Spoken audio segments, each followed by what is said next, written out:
What's happening, Wes? You think we made these people wait long enough? Never, bro. Have you ever even watched my channel? Like it's 20 minutes minimum wait after the advertised time. Nice.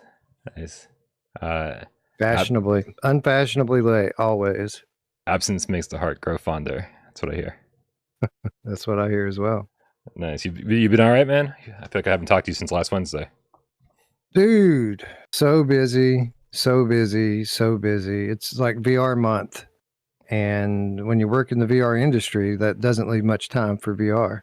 That's right. You got a whole separate side of VR industry going on, don't you? God, man, if I could only talk about it, it's so nuts right now. Just shit popping up left and right.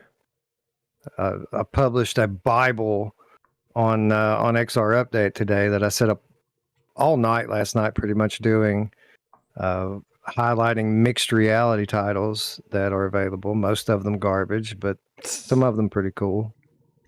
But yeah, man, it's been busy. Nice. Yeah, and as far as PSVR2, it is heating up right now. Like right now. I saw Hunter in the chat say, "Bro, I got to hear about propagation." We can't tell you about propagation yet. It's going to be very, very soon, though. They released their worldwide map of what times it releases in each time zone. So it's going to have a worldwide simultaneous launch, and that is when I'm allowed to publish my review. So whatever time it says in your time zone, that's when my review will go live. I promise you. All right, Wes, you ready to do this thing? Let's go. Let's go.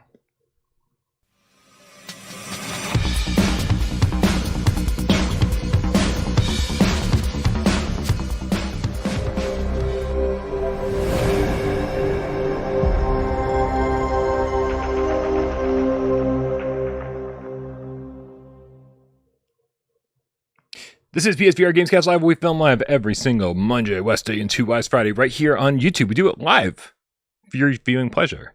Right here on Without Parole, home of the Game Cats, Wes. Wow. That's right. We also do this on podcast services thanks to our good friend Rypop, who uploads this thing on podcast services of your choice. And if this show's just too goddamn long for you, we totally understand. You hang out, wait a couple hours, and Sci-Fi Game Cat Henry will have timestamps in after the fact. My name's Brian Paul from this channel right here, PSVR Without Parole. And this gentleman over here, to my left, your right, it's Wes from Virtual Strangers. What's up, Wes?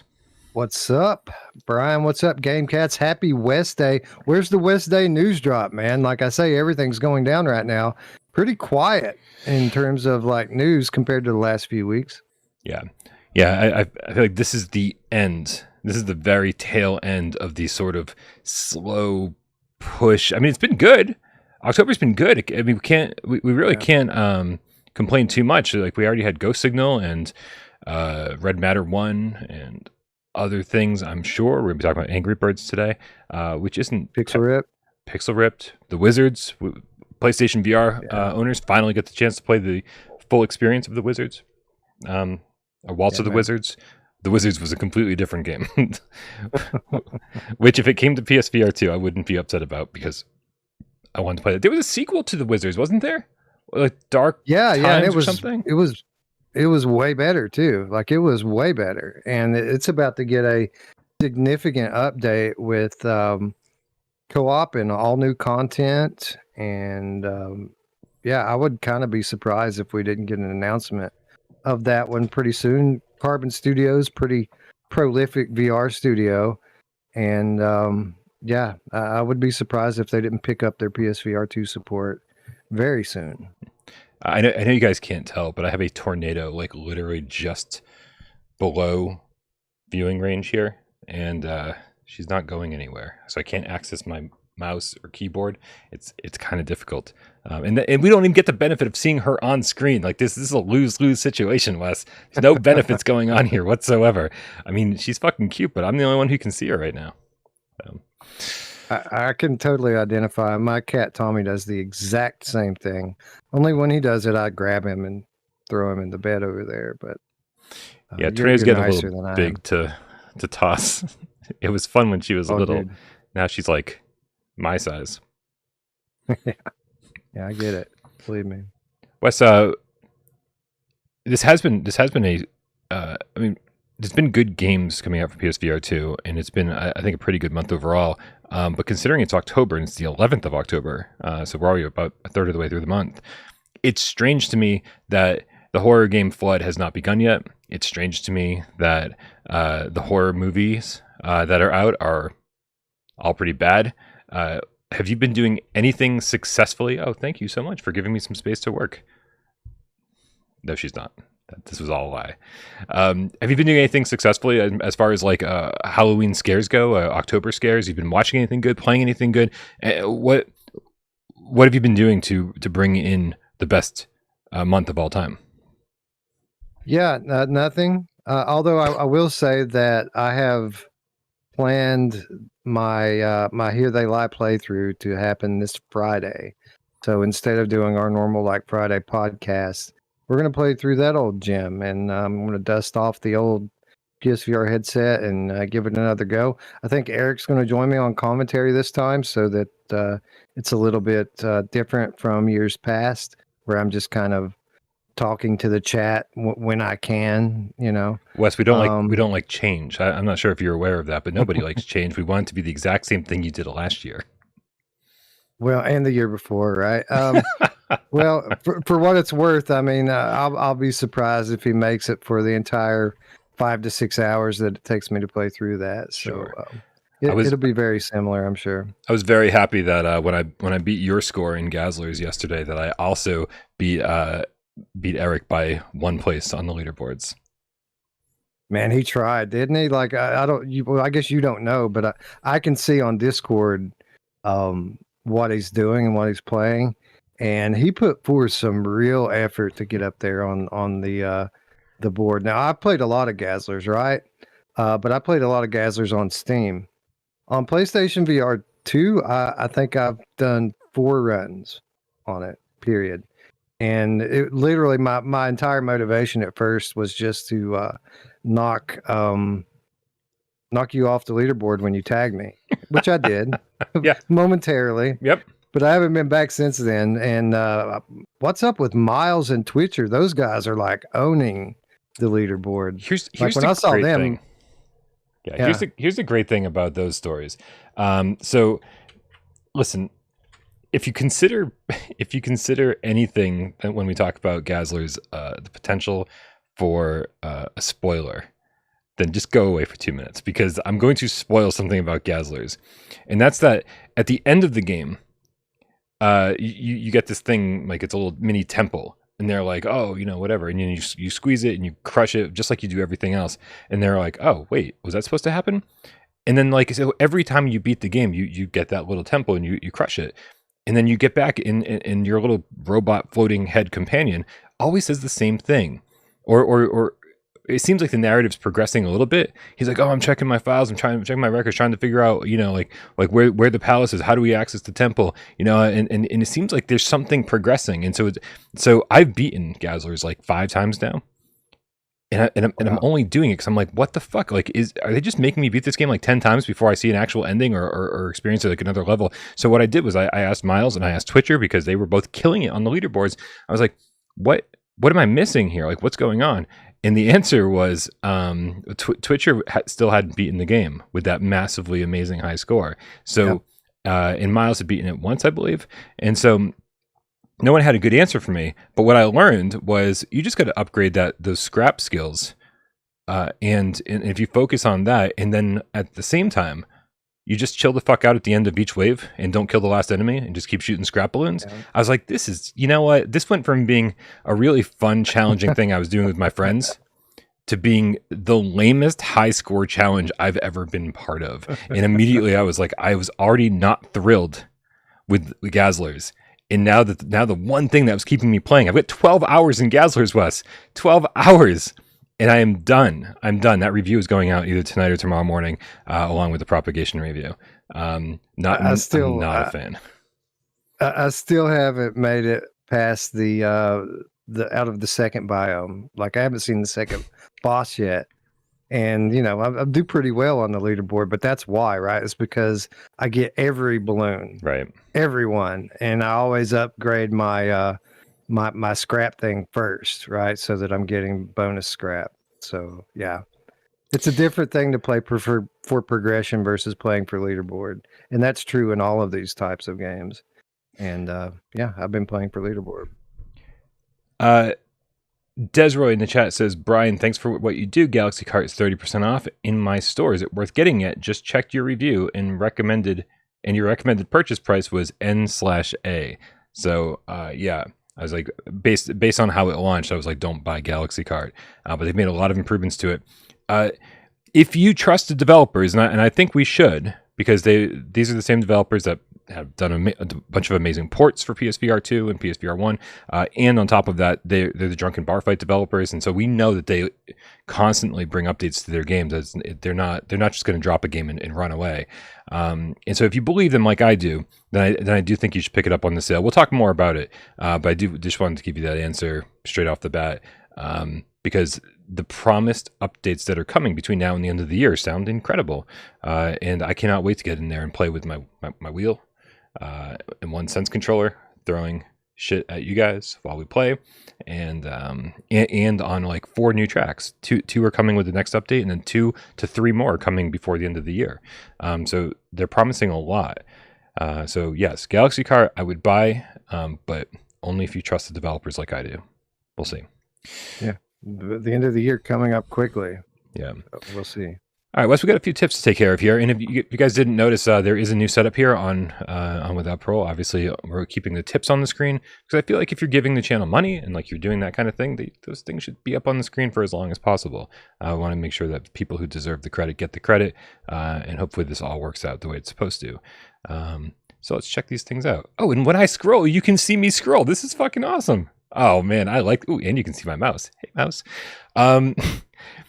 Ghost in Goblin's Ace Gamecat, which is a great name change with the $5 tip, says, thanks for waiting for Miles' stream to finish. I didn't know Miles. No, I totally knew Miles was streaming today. Right. Yeah, OBS crashed on me like right before we went live, and so Miles lucked out, I guess. Anybody watch? What was Miles talking about today? Anything good? Don't know. And a hush falls over the land. Yeah, he always does lead into our episode, though. Typically, he doesn't run over, though, so he must have been talking about something interesting. It must have been. Slapping that ass with the $5 tip says, my Quest 3 arrived today. This is his way of saying goodbye to us, Wes. He's like, I'm sorry. You guys have been great. I'm never coming back. Now, and to my surprise, the pancake lenses and being able to slap ass untethered feels better than expected. Oh, this must be his first standalone headset. Yeah, does feel good. It's pretty nice. Mine got here yesterday. You said you haven't had a ton of time to play with it, though, right? Not a lot. I've put a little bit of time into it. I've played a couple of mixed reality experiences, which, unsurprisingly, has been the highlight of the experience for me. You know, being able to shoot things that enter my room has been surprisingly fun.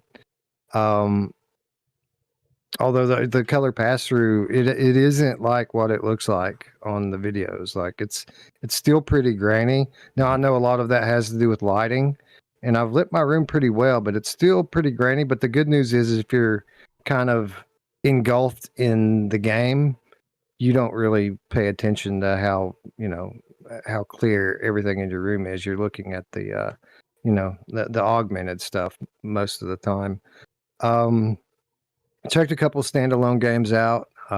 Red Matter, The Walking Dead, Saints and Sinners Chapter 2. Definitely a noticeable upgrade. I'd say that Saints and Sinners Chapter 2 probably isn't anywhere near the level of graphical fidelity that you would see on like a PlayStation VR2.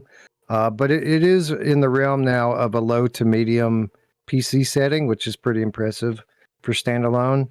And Red Matter 2 is just jaw-droppingly beautiful. That it looks like a full-blown PC game on that headset. Man, Vertical Robot, the technical wizards over there. Yeah. Like, I just want them to develop every game. Yeah, I know, right? Those 5 guys over there, 6 or whatever it is, like amazing what they're able to do, supporting their game through every platform and making it the best game on every platform. Yeah. It's pretty incredible. Love it. Well, good to know, man. Good to know. I definitely decided to hold off on buying one. I am interested, of course, because it's VR, but I'm going to hold off until after the new year, maybe like March. I've just got too much. PSVR2 is killing it between now and the end of the year, and so I'm just not going to have any time to play with anything else. So what would be the point? We'll see how it sells. And plus, I hear that it's just a bunch of Quest 2 ports. That is true. That is mostly true. Sorry, I've been waiting to say that for like a year. Anyway, we're happy for you slapping that ass. Darth Vader, the game cat, with the $2 tip says, "Be careful, Wes. Jason might be in those woods." Jason isn't, but my dog is. I think he's back there somewhere. This is Blair Witch. Yeah. Woods. Yeah. As it took me a second. As soon as you said dog, I think that's what clued me in. Yeah, it is October. I thought it was time for a spooky change. Yeah. Planet Schlorpian with the $5 tip says, "We desperately need a PSVR2 media player app to watch movies, TV shows, and other fun things, if you know what I mean." Wink, wink. Wait, that's the wrong eye. Wink, wink. He says, "Do you think we'll get one, Brian?" I don't know, man. Maybe. I hope so. I mean, it would be ridiculous not to get one. I would like something where I'm sitting in a theater with friends. I would like to be able to do something socially, because I don't want to watch things in VR. Really? Like, that's not how I want to hang out with people and watch movies. No, I'm sorry. Let's try that again. That's not how I want to watch movies. I want to watch movies like curled up in bed, like maybe snuggling with somebody, right? So the only benefit I would have to watching something in VR media player would be if I actually get to sit in like a theater like environment, like big screen, with my friends, and then make it a social night. We were just talking about on Halloween night, that new Silent Hill Ascension thing is coming out, where it's like the group thing where you decide on what's going to happen in the series. I don't want to do that alone. I want to do that with friends, and I would love to do that like in a theater-like atmosphere in VR. That would be amazing. But other than that, I have zero desire. In porn, listen, man, let's be straight here, which is not something I thought I was going to say when we were talking about porn. But I don't want to watch porn with anything over my eyes. I want to make sure no one's fucking walking into the room when I'm watching porn. Like, that's why I think that's why cell phones are so goddamn popular. You can just turn that shit off. It's easy. Fair enough. What do you think, Wes? Do you think we're getting any kind of media app? I don't know. I'm kind of surprised we haven't seen the little Star 2.0 yet. I mean, they turned that thing into a subscription service before the end of the PSVR lifespan. So they must not have done that well, or else I think it would have come along for the ride, huh? Yeah. God, you think so? Yeah, I keep hearing about different services. Remember the last video store? Remember seeing the ad for that? Yeah, they're officially not doing anything anymore. That didn't work out for them. And then there was theater. Oh, God, how was it? It was like a theater with a number after it. I'm still getting emails from them, even though they've said it 1,000 times. I remember. Right? They were going to have a physical location. Yes. Yeah, they're going to have a physical location, and they were going to broadcast things in VR, so you could do it. And the whole thing just felt really strange. And yeah, I don't know, man. I don't know. They shut down too, so I just think it's a problem. Like, unless you start off by teaming up with a major studio, then I think you're going to find yourself in a world of hurt. I just don't think that it's easy to get these things done. Not nearly as easy as people thought it was. So anyway, we'll see what happens. I think Sony has a lot of plans for PSVR 2. I was saying in Discord, or maybe on fucking Monday show, I don't remember, man. It all blends together. But I don't think Sony would have put out the PSVR 2 until like now, if it was 100% up to them. I think they had too many third parties that desperately wanted to get their games out, that this was part of their financial plan, their business plan, and at a certain point, Sony just had to say, all right, man, like, we don't want to piss off like every developer known to man, and they kind of had to release it earlier than they expected to, which I think is why, you know, it hasn't gotten all the features that we expected it to right off the bat. That's just a working theory, but we'll see. Yeah, and beyond that, like the tech that's in it, the VR tech is evolving so quickly that had they sit on that headset for another year, In terms of specs, it would have been like it would have cost them some real like numbers in terms of sales. Yeah. So they kind of had to pull the trigger when they did. Yep. I agree, man. I agree. Yeah, I think we were talking on Monday's show about a mid life cycle upgrade for the PSVR2 and what that would entail. I think we're all on the same page. Would you be good with them getting rid of the OLED lenses in order to kind of sacrificing that in order to improve on Mura, improve on the form factor? Would that work for you? Yeah, I mean there is a middle ground here too. They wouldn't have to go straight LCD, like the base model Quest do. Quest Pro has something in it called QLED, which isn't quite an OLED, but it's kind of a nice middle ground where they kind of they put a different kind of backlight and kind of layers over it so that they can locally dim each pixel or each area of the screen, and it allows for deeper blacks, and it allows for more solid colors. Maybe not on the level of OLED, but you get the benefits that you get from an LCD panel with the low persistence and the low ghosting and no Mura, that sort of thing. So yeah, I would be okay with that. To be honest, had I known when they said that they were going to go for OLED, had I known that they were going to go for a pentile OLED, I probably would have, spoken out against it at that point. But I gave them the benefit of the doubt because their Gen 1 OLED was an RGB OLED, which has a different pixel arrangement, and it basically allows to eliminate a lot of the screen door effect and Mura that you get with these OLED panels. So yeah, I would definitely opt for a different screen in a mid-gen refresh, even if it were a different kind of OLED. I think that they could have definitely done better in that department. Yeah. Yeah, I've actually got more to say about that, but I feel like I'll talk about that more after tomorrow. Yeah, after tomorrow. Right. Dutch DJ, the reprojected Game Falcon with the 11 euros says, can't watch now. I have to sleep. We'll watch tomorrow in the car on my way to work. Thanks for all the wonderful shows. I love it. I hope you're listening to it on your ride to work and not watching it because unless somebody else is driving, I suppose. Really? Slapping that ass and nah, I'll never leave you cats. I might just save my PSVR for exclusives. LOL. What's up? I mean, that's kind of how I treated the original PSVR. After I moved on to other platforms, I just came back for exclusives, and it was 1,000% worth it because the catalog of exclusives ended up being the best catalog that we've ever seen in VR. So, yeah, I think that's an okay move. It's an okay move. In graphically intense games, I would say, not everybody's vertical robot. That's what I'll say. Not everybody's vertical robot. So as amazing as Red Matter 2 looks on the Quest 3, based on what you said, I think so few developers are going to make their cross-platform games look as good as their PSVR2 counterparts. So just keep that in mind.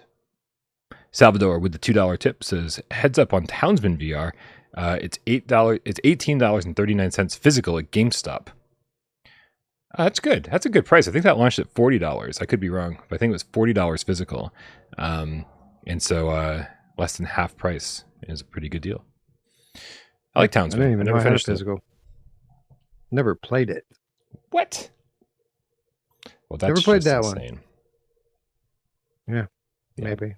Rob Axel in the chat says, I wish Propagation Paradise Hotel would just accidentally launch early, like right now. I don't. Wow. Because I still have hours and hours to put in that review. I'm sure I'll be editing right up until it launches. So yeah, I do not like when things accidentally launch early or stealth drop.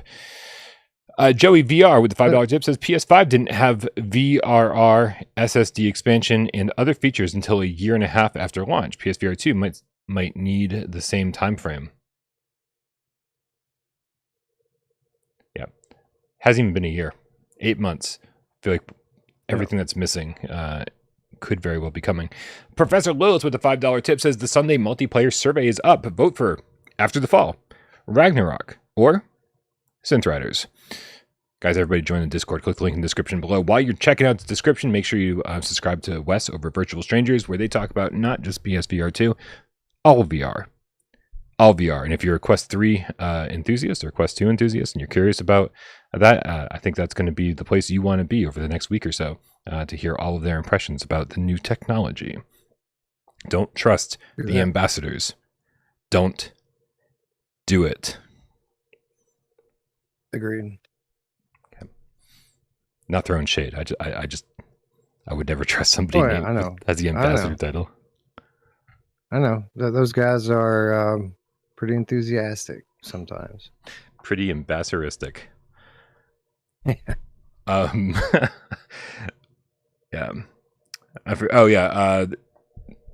Synth Riders, guys. Synth Riders After the Fall or Ragnarok. Make sure you vote every Sunday, 2 p.m. Eastern. We play a multiplayer game on Discord. Well, we organize it on Discord, thanks to Professor Lilith. So make sure you get in there. If you got any games sitting in your library that you have not been playing because you can't find anyone online to play with, this is your opportunity. Sunday multiplayer is awesome. In the Discord in general, Nick Mulo killed it. He made roles for like every multiplayer game that there is. And so like if you're looking for a game, then you just, make sure you have that role, and it's easy to find the game suddenly. It is crazy, man. The Without Parole Discord is quickly becoming, or maybe already is the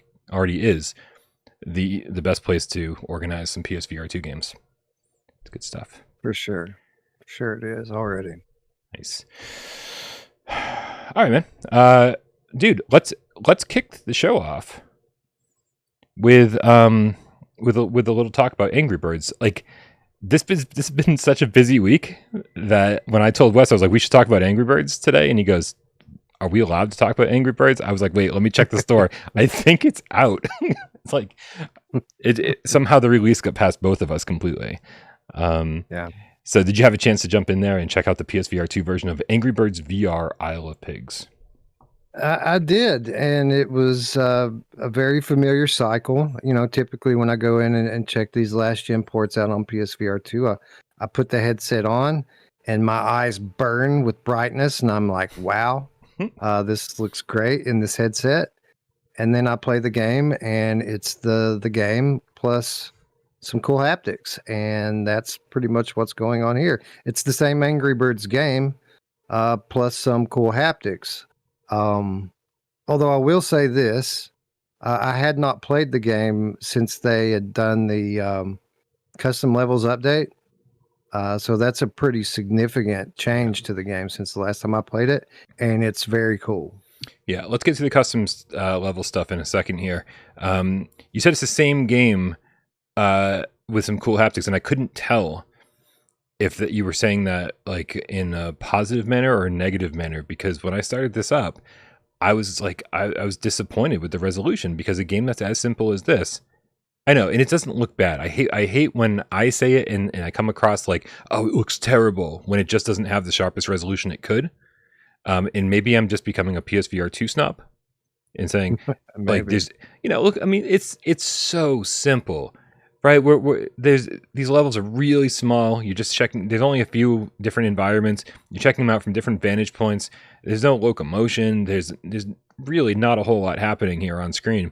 This should be running at the highest resolution, at the highest frame rate possible. And I know that that's just not going to happen with every game. And I need to fucking start accepting that. But I can't accept it yet, Wes. I am not okay with it. This should be running at 4K 120, no reprojection, no questions asked. And it's not. Now, it does look fine. It does look fine. You bring that slingshot and the birds up close to your face, and they look super sharp. The stuff in the distance just looks kind of not as sharp as I'd expected it to. But it looks fine. It's a nice-looking game.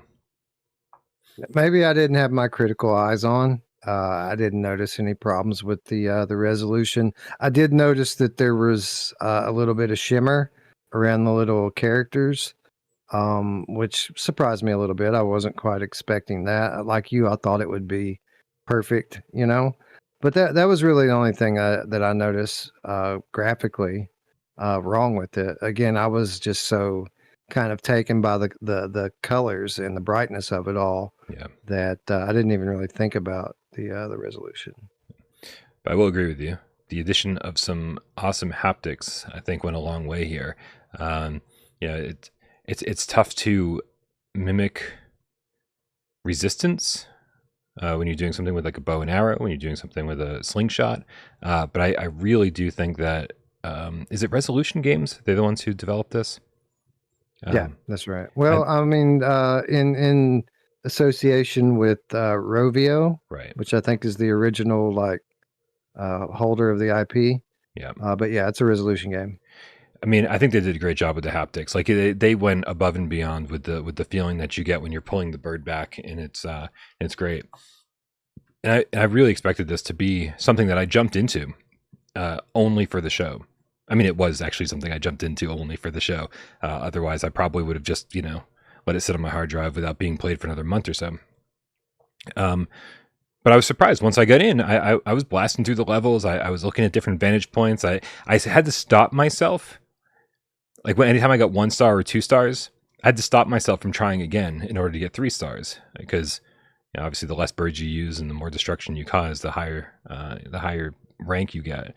And this having that star system always triggers like the OCD, where you're just like, I can't move on until I get 3 stars. So I was surprised that once I got in there, I was actually having a lot of fun. This game holds up. Angry Birds, solid formula, can't go wrong. And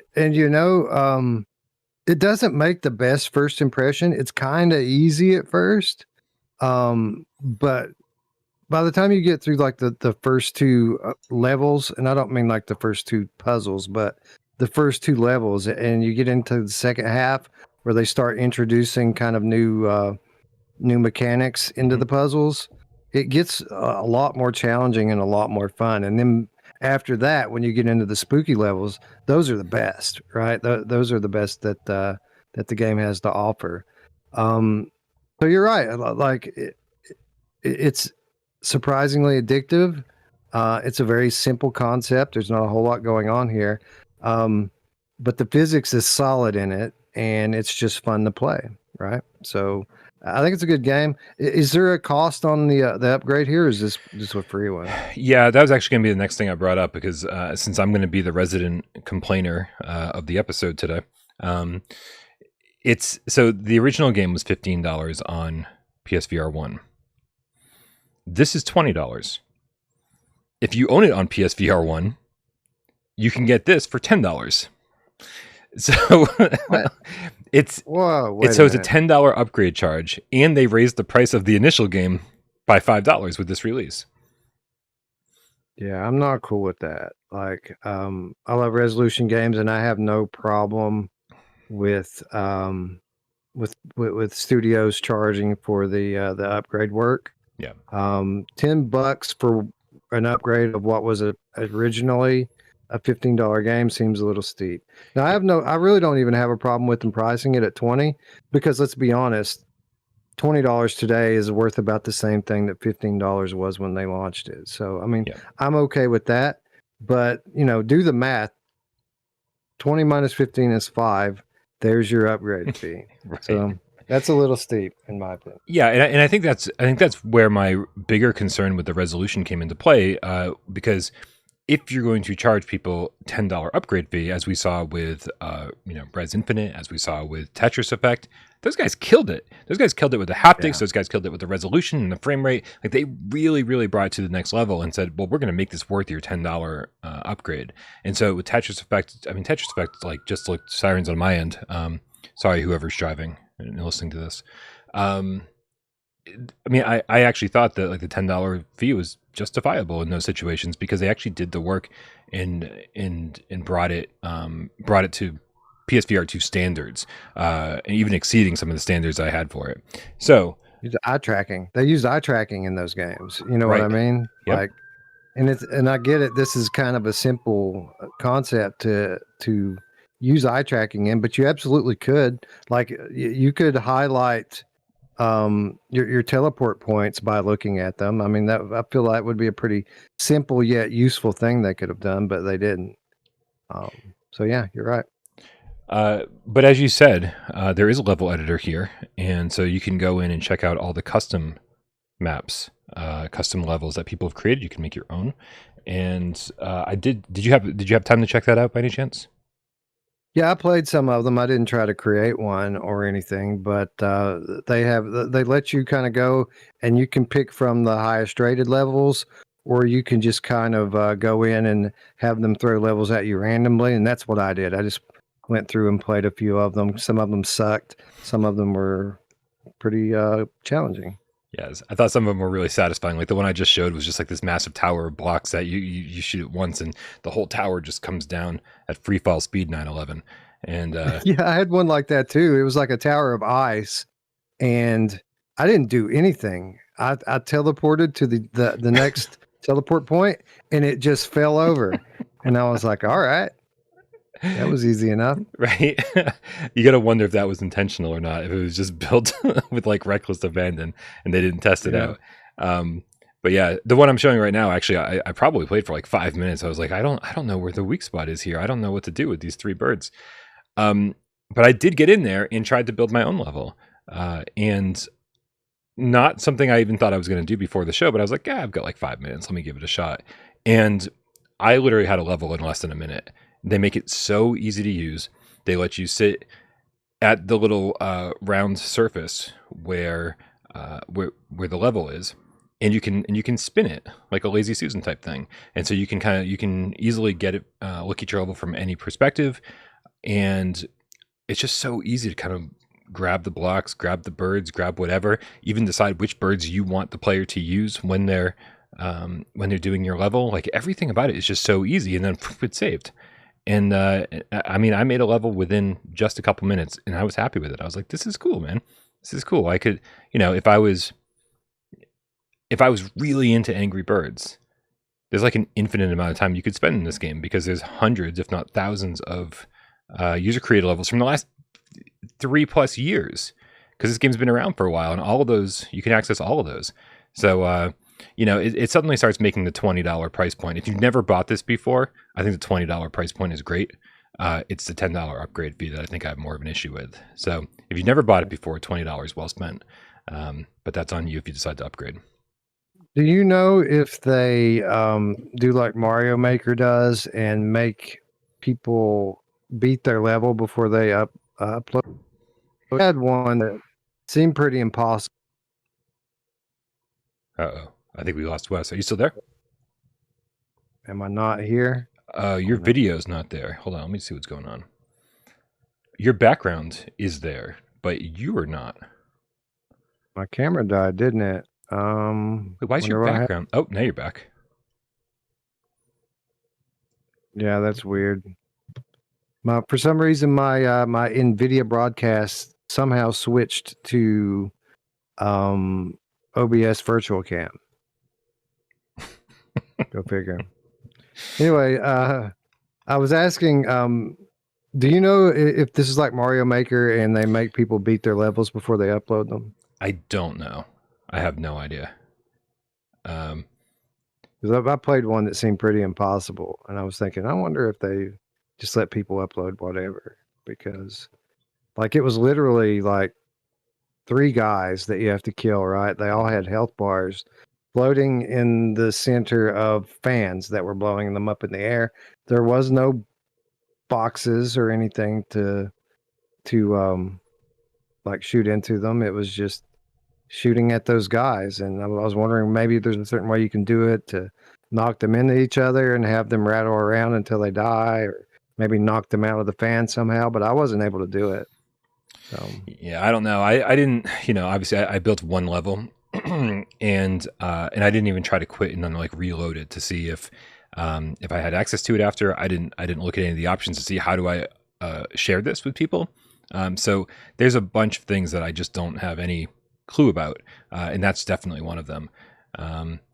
But very cool though. I'm very happy with this game, despite the upgrade charge.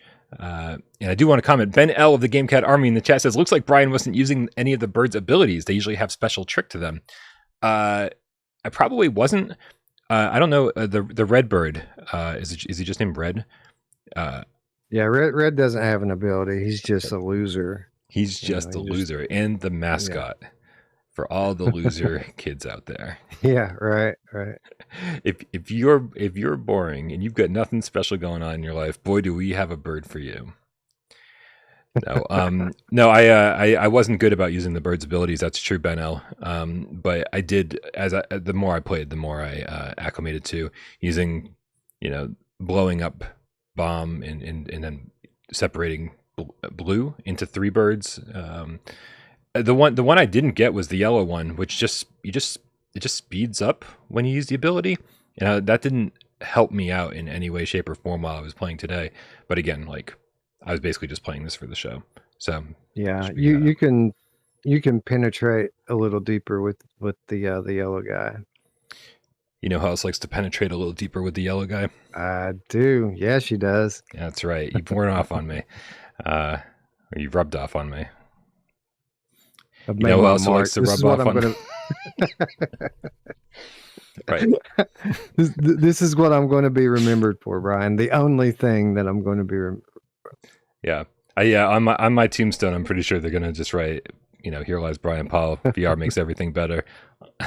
On yours is going to say, here lies Wes Dillon. You know who else likes to lie here? Yeah, right. Exactly. Yeah. All right, man. I don't even know what's going on. I think we got another tip that I didn't tackle. Let me check this out here. Planet Schlorpian with the $5. Thank you. Says, less than a year with my PSVR2, and I already play it more than I did the PSVR1. Those cables, man, sometimes obsolescence is a good thing. Well, before I Google obsolescence and look up a definition, I will say that we are, I don't know, man. I feel like I think I'm just so excited about the PSVR2 still, and I've been so excited about it since it launched in February that I'm just so surprised by how good the library is. I'm so surprised by the versions of the games that we've gotten. All the above, like it's just been a great fucking first 8 months for any headset. And so in my head, I'm like, oh, this is going to surpass the PSVR1 game catalog in like a year. And I think I gotta roll that back a little bit because it's so easy to forget that Hitman exists and Blood and Truth exists and Astrobot exists and everybody's golf exists. But I do think we're gonna get there much faster. I don't think it's gonna take. I think it's gonna take 2 years maybe to surpass the PSVR1 catalog, depending on how cool third parties get, because that's going to be a big difference. I think if we get even a few third party like AAA studios on board and bringing games like Dead Island 2 over, it doesn't even have to be big stuff, although BioShock would be amazing. We could very quickly surpass PSVR1, and there's a lot of shit happening behind the scenes that we know about, but there's a whole lot more that we don't know about, and that's going to be the most exciting stuff, I think. So the next year is going to be pretty crazy. Yeah, I agree. I can't wait to see what happens. Indeed. Wes, there's some games on sale on the PlayStation Store, and indeed, I think we should go through and do the old without parole thumbs up, thumbs down, let you guys know if you should be purchasing these PSVR2 games for the price that they're on sale for. I'm going to bring up the store page on the screen. I always have issues when I try to sort the PlayStation Store. Like, all the games that are on sale don't always appear. So if anybody has games that they know are on sale and they're not showing up, please let us know in the chat so we can address those games as well. Yeah, oftentimes the hybrids don't show up. Like GT7 won't be on here, RE8, those sorts of games. Maybe No Man's Sky. They typically don't show up in these type of things. Super cool video, bro, with a $2 tip says, why isn't everything as clear as the Red Matter 1 update? Well, like I said earlier in the show, not everybody's Vertical Robot. Some developers are just know their fucking shit and know how to optimize. And Wes, how much of it do you think has to do with Vertical Robot just being amazing developers and wizards when it comes to technical know-how, and how much of it do you think comes down to like just caring and not rushing a product? When it comes to something like resolution games, working with Rovio, there's probably a deadline where they were like, well, we only have this much time, let's throw in some haptics and get this thing over. How much of it do you think has to do with each? I think certainly both are at play, but I think that the developers behind Red Matter are uniquely talented, because these guys, they develop an Unreal Engine, but they have the capability of modifying the engine. That's why Red Matter came to Quest 1, and it was stunning. And there was things like real-time lighting and reflections and things that couldn't be done on Quest were being done on Quest in Red Matter. It's because those guys really, really know their stuff. So I think it's mostly that, but certainly there is some level of caring about your work, right? And having a standard of excellence that you want to maintain. And those guys have lived it from day one. I mean, even like the original Red Matter 1 on PSVR and on PC was just stunning, right? Better than it should have looked. So yeah, I think mostly it has to do with those guys just being great at what they do. Yeah, and I think it's also important to note that, like, if you games like Angry Birds, I think that if you're resolution games, you say, well, if the guys on Without Parole or Virtual Strangers or Eurogamer or IGN get out there and say, oh, it's running at 4K 120 native, no reprojection, how much is that going to change their sales? Like, I think a lot of developers are fully aware that just getting the game out there and making sure that it works well and looks good enough is they know that they've got to balance the amount of work that they're going to put into it versus the return on that work. And I think the bigger the studio is, the more bureaucracy and business nonsense gets into it. And you say, well, we can't afford, or it's not worth paying people to spend this many weeks making sure that it's running at 4K 120. It's just not worth it to them, because they probably won't see it reflected in the sales. And I think that's where it all comes down to. Meanwhile, Vertical Robot, I mean, I think they're just so proud of what they put out there that they wouldn't settle for anything but the best. It's just a different mentality. Right. And it's not like they have the capacity to put out multiple titles the way that Resolution Games or some of these other studios do. Like their two titles are their two titles, and it's pretty. I'm sure it's a pretty big part of their business model that their titles be must-own titles and that everyone buys them, right? So yeah, I mean, if you need everyone to buy your title, then you have to make it undeniable, and I feel like that's what they've done, All right, man. With that out of the way, let's get back to the PlayStation Store page. Motorcycles on my end. It just never ends around here, man. I don't know. All right. So based on what we have here on the store page, so we start off with Switchback, 30% off. It's usually $40, man. And it's going for $28. I always thought 40 was a little bit too much for Switchback, especially considering Rush of Blood launched at 20. Thumbs up or thumbs down? Oh, definitely thumbs up. I think this is the first time I've seen it on sale. Like, I don't follow it that closely, but I don't recall seeing this being on sale before. So, yeah, definitely an underrated title in my opinion. And yeah, worth $30 all day long. Yeah, I think this is the right price for it. Honestly, I think anywhere from $24.99 to $29.99 is the right price. And this will be the first time that I can actually say, yeah, fucking pick it up if you like rail shooters, because not only is it the right price, but they fixed it and it looks much better now. So thumbs up for me as well. It plays better now too. I guess we never really talked about that. They did officially tell me that I could share it with everyone that they did get rid of the aim assist. I don't think it's completely gone from the game, but it was heavily used in the original version of the game, and now it's barely used, and you can tell it when you play. It's much more challenging now. You have to actually aim at the things to hit them, and I like it. I think it plays better now than it did before, and I appreciate the changes that they made to gameplay. You know, I like kicking this off with the kind of a horror game. It's a spooky game. It's priced right. You know, I was just saying that you know, despite the fact that we're a third of the way into October, like we didn't get like the flood of horror games on PSVR2 yet. So there's definitely a few kind of lingering on the store from the last 8 months that you might have missed out on. It's the perfect time to get it.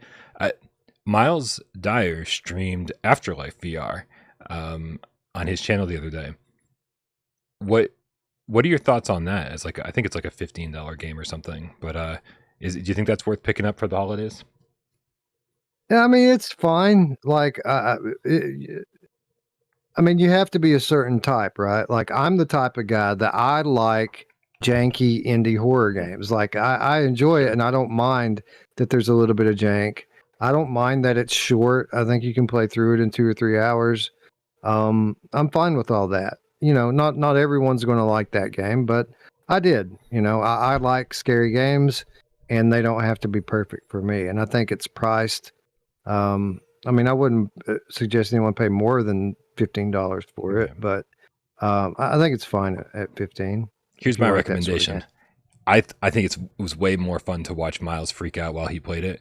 My recommendation is don't worry about buying it. Just go over to Miles' channel and watch him. He's standing there with the heart rate monitor.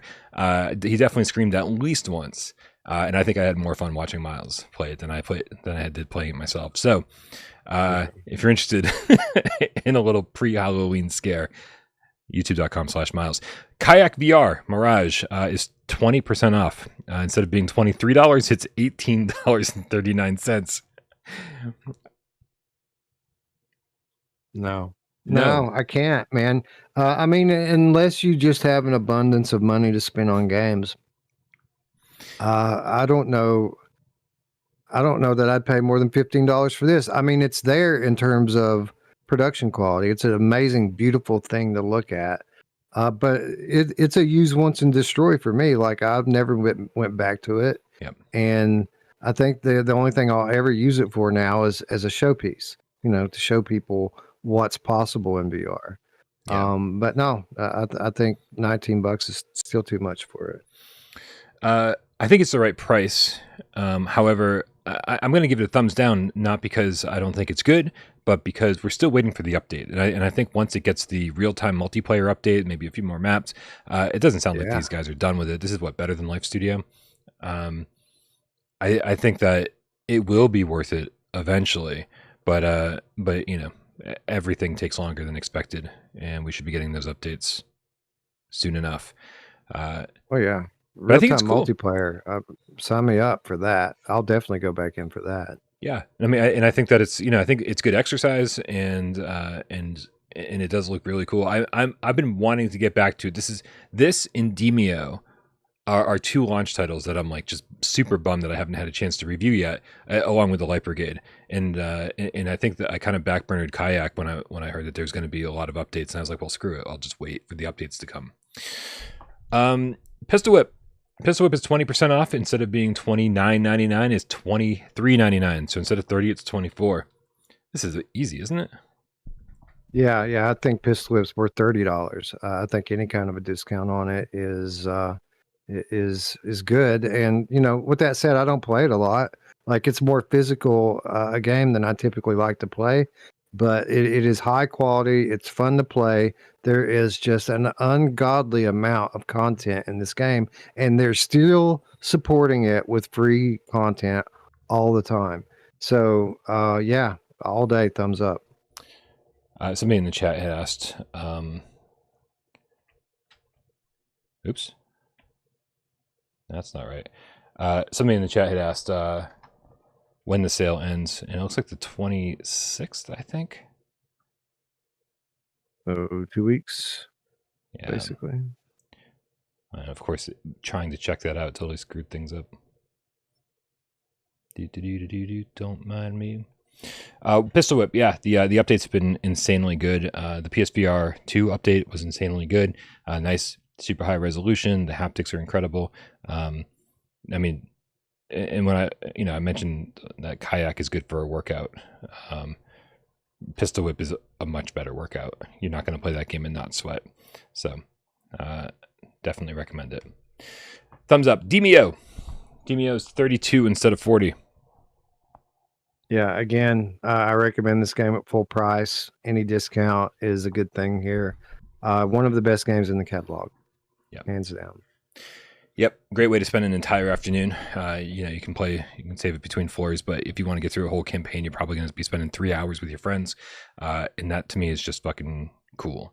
You get to kick back, put your feet up. The same reason I really love Ghost Signal, because you get to relax and just play. This, however, being multiplayer, where you get to relax in the same way, awesome. Shoot the shit, have a good time. Yeah, easy 9 out of 10 for me. Thumbs up. Yeah, for sure. What do you think about Synth Riders at $17 instead of $25? Yeah, I'll say thumbs up on that. Synth Riders is solid. I'm not a big rhythm game guy, but Synth Riders is among my favorites. Probably my favorite pure rhythm game. Like I like it better than Beat Saber. I think the soundtrack's better. I think the multiplayer's better. I think it's just a better game. I like the fact that you're not stationary, but instead you're on a rail moving through levels. I like the experiences that are in the game. That there's only a handful of them, but most of them are pretty cool. I like Synth Riders, and I think sub $20 is a good price for it. Oh, sorry. Mindjive in the chat is pointing out that I'm not reading off the PS Plus prices. With Demio, you save 25% more. That's huge. It's like half price almost. So that's incredible. Like $22 for it. Like that's great. might be the deal of the sale at that price. Honestly. Yeah, for sure. So Synth Riders, I'm a man. I just don't go back to Synth Riders. I will recommend it because I know that everybody else loves it and goes back to it, and like you said, a lot of people like it a lot more than Beat Saber for the soundtrack and the gameplay. I'm all about Beat Saber. That's my rhythm game, but for $17, it is really easy to find out, really cheap and easy to find out if it's a game for you. Drums Rock, which just announced some DLC coming up. I don't know if you noticed, there's going to be like Offspring and a bunch of other bands from like the late 90s. And I'm suddenly more excited about Drums Rock. It is on sale for 25% off, 15 instead of 20, and an extra 5% off with Plus. What do you think, man? Yeah, did I see that they're going to put a Toadies track on that? I think I did. I missed the complete track listing. I'm going to look it up right now, though, because I'm very curious. All right, let's see. Check out the trailer here. Legendary Mix Volume 1, featuring The Offspring, You're Gonna Go Far Kid, Space Hog, In the Meantime, oh man, Lit, My Own Worst Enemy. About Space Hog, that's the one I was thinking. It's not Toadies, it's Space Hog. Collective Soul with Shine. Dude, this is fucking... And a new free update, a Demio collaboration. New skins for everything, Demio skins, and a new song, Demio's theme. That's pretty cool how they're doing all these collaborations with other developers. Yeah, they have a Undertale DLC as well, which is also on sale subsequently. Yeah, it's cool. It definitely adds some value to that game. Like, I don't play Drums Rock a lot. I played it a little bit when it launched. But it's okay. And I think $15 is not much money. Yeah. So yeah, I mean, I'm fine with it at that price. Sure. Yeah, I didn't like the song selection. That was my big problem with it. And I'm not an Undertale fan. You can crucify me. I don't care. I tried to like that game, and it just rubs me the wrong way. I'm not interested in the goofiness of it. But this new track pack, I think, could get me interested because I did love all of those songs that they listed back when I was 15 years old. So I could probably get into that. And I think Drums Rock will appeal to me the more songs that they add to it. And I do need to get good. I'm not good at that game yet. Hubris.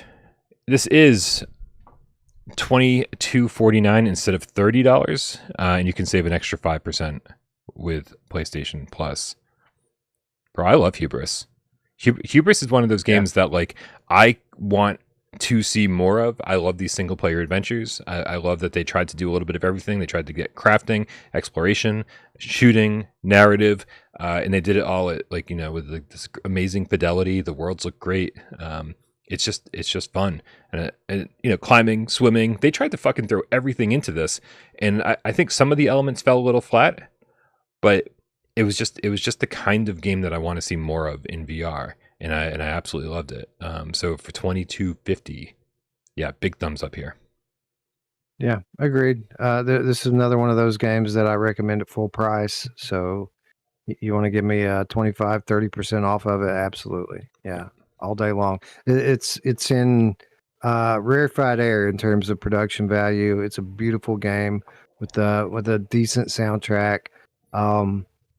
You know, it's a sci-fi action adventure that has nice diversity in its gameplay. It's just good. It's a good game. Thumper, which is an amazing rhythm game for $7 instead of $20, and you can save 10% more on it with Plus, meaning it's only $5, Wes. Which is wasn't that like the same as the upgrade charge? I forget what the upgrade charge was. I think it was like $5 for Thumper, so you can get the game for the same price now as the upgrade charge. Yeah, when I was talking about Synth Riders a moment ago, and I put the caveat in there that it's my favorite pure rhythm game, that's because Thumper is my favorite rhythm game. This is technically a rhythm game, and I love it. It's great. It was among the first titles that I played when I got my PSVR2, and this is the best version of it. So absolutely, $5. Come on, man, that's a no-brainer. Leatherfaceville VR in the chat says Hubris lacks a little personality, but it's still great to play. I think I might be with you on that. They said they created such a big world, and they've got these ideas for all the future games. And so I hope that this is just a good foundation, a good jumping off point where the next games do have a little bit more of that personality that we're looking for. But Thumper, I agree with you, man. And again, as it's a horror game. I think like it's probably the most horror game that a rhythm style game could be. You're piloting this chrome beetle through hell, and the bosses are giant demons that come up and hover over you. It is, I mean, yeah, what a great game to play this month, and for only $5, like if you don't buy it, then I don't think we're friends. I don't care. Yeah, agreed. Doesn't matter what you play. Zenith: The Last City was 30% off. It's 21 instead of 30. I'm struggling with this one, Wes, because every time I check in on it, it's just not running the way that I want it to. Like, why hasn't this been like fully upgraded for PSVR2 yet?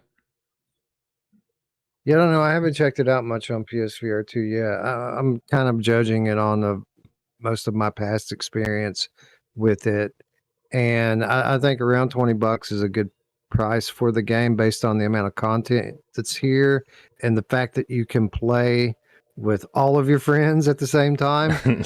But it isn't a game that I go back to a lot. So I typically, I don't normally recommend it at like $30, but I mean, it's right on the line. Like, I don't know. I'm like you, I'm having a difficult time with it. If it's having like issues, optimization issues on PSVR, that definitely something you might want to consider.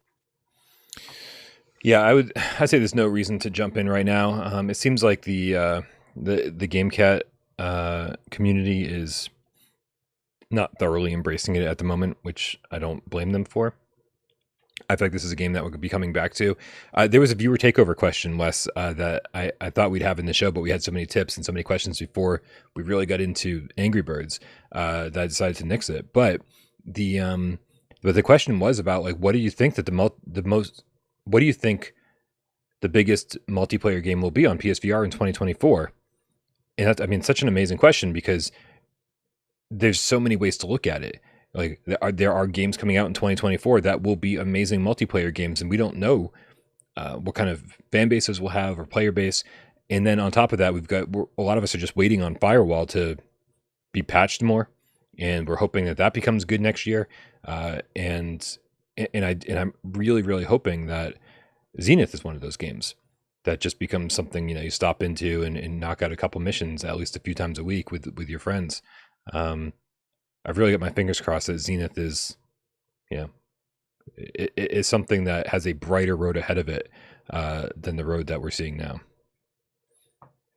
Yeah, agreed. I think they're in a pretty good spot. From what I hear, their main what was considered to be their main competition, and the name of the game escapes me now. Was it Elysia or something like that? Yeah, Elysia. Yep. I'm hearing that that's not great. So, that's good news for Zenith, because it looks like they may continue to reign in what is typically a very popular genre. So, yeah, hopefully whatever the issues are with this game, they can get them ironed out, because the platform is growing and people are coming in pretty frequently, and there's still a lot of potential for Zenith. Transformers Beyond Reality. It is $20 instead of $25. 20% off. You can save a little bit more, 5% more with Plus. I've got to give this. I'm going to say thumbs down on this. It's fine, but again, it's not a big enough discount to say like ignore the problems and get in there. They didn't fix everything that they could have. This game still looks like the PSVR1 version. It still makes your finger tired, even though they kind of added a triple shot every time you pull the trigger. The adaptive trigger just makes your finger tired. Like,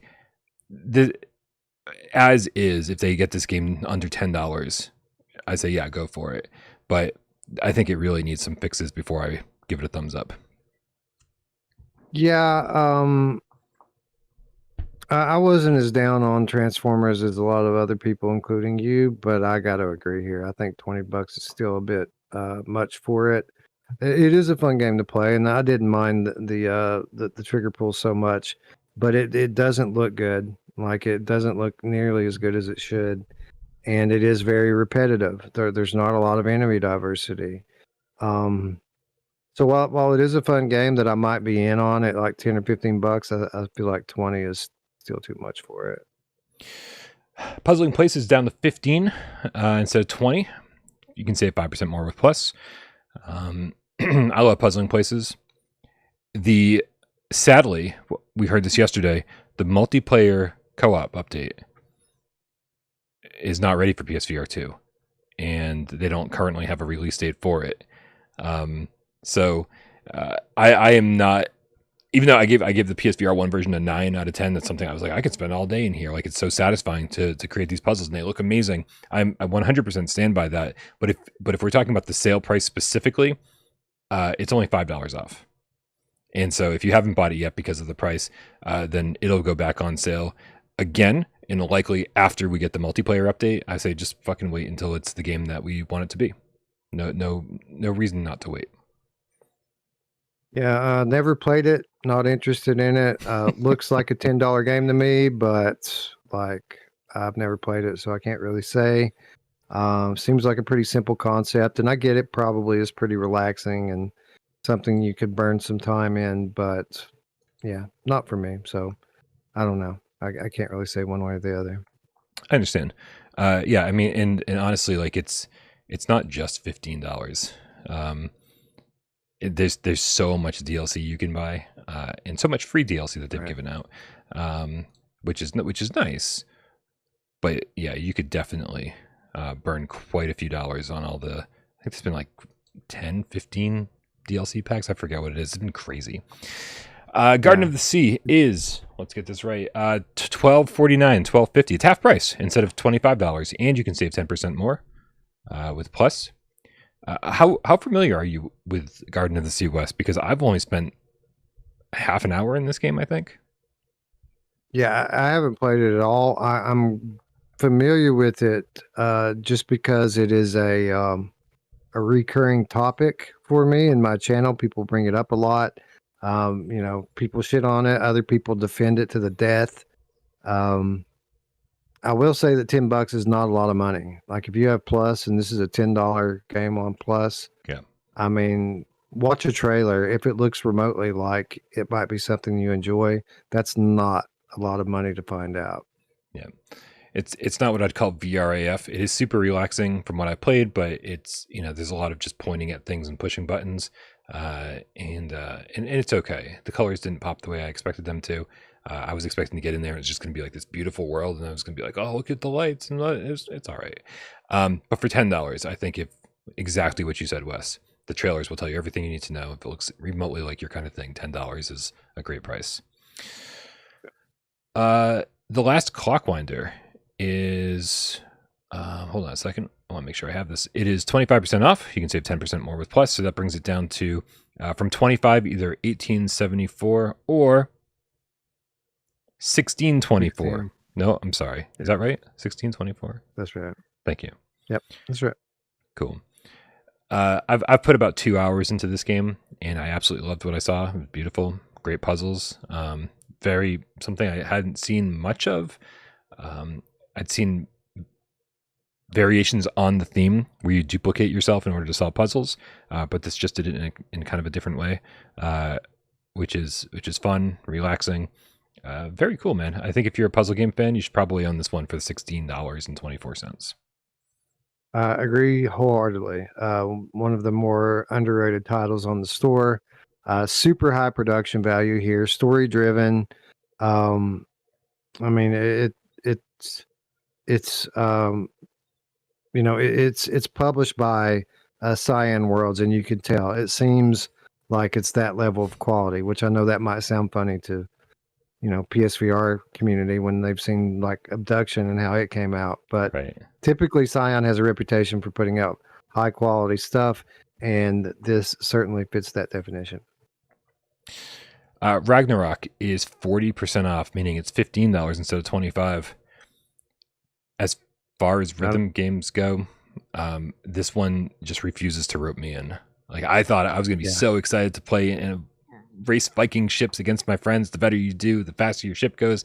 And man, I tried, and it seems like I just don't care, which is crazy because this comes from Wanted Dev Studio, who's about to release Propagation Paradise Hotel, which is way more my speed. Right? It's a horror adventure game. I don't know, man. Did Ragnarok work for you? No, pretty much everything you said just then is exactly how I feel about it. I don't care about it. Like, it seems fine. Like, production values are fine. It's got a few cool tracks in some of the DLCs that they've added in. But I don't care. This isn't my type of game. It isn't something that I look to be playing anytime soon. But I get that there are people out there that probably will like this game. Mm-hmm. And for them, that's probably a good price for it. But it's not for me at all. I mean, Runner is 25% off. It's a $15 game, which I got to say was already a great price for it. The $25% off brings it down to $11.24, or an extra 5% is $10.49. Dude, thumbs up, massive thumbs up. This is Akira VR. Yeah, it's another one of those when you saw that it was $15. You're like, what? Right. It's $15, really? So yeah, $10 for this, $11, whatever you have to pay for it. Definitely worth it. A great sci-fi, fast-paced sci-fi game. Yeah, it's just fun to play. It's just a good, fun game, and not super long. But some of the better use of adaptive triggers that I've seen in the whole catalog, and it's really, really good, and highly recommend it. Yeah, I think Runner is right up there with Tales from the Galaxy's Edge for trigger support.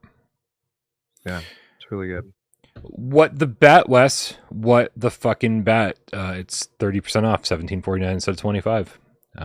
No, I don't like this game. Nothing about this appeals to me. Yeah, they could offer me $17.49 to play it, and I'd be like, I don't know.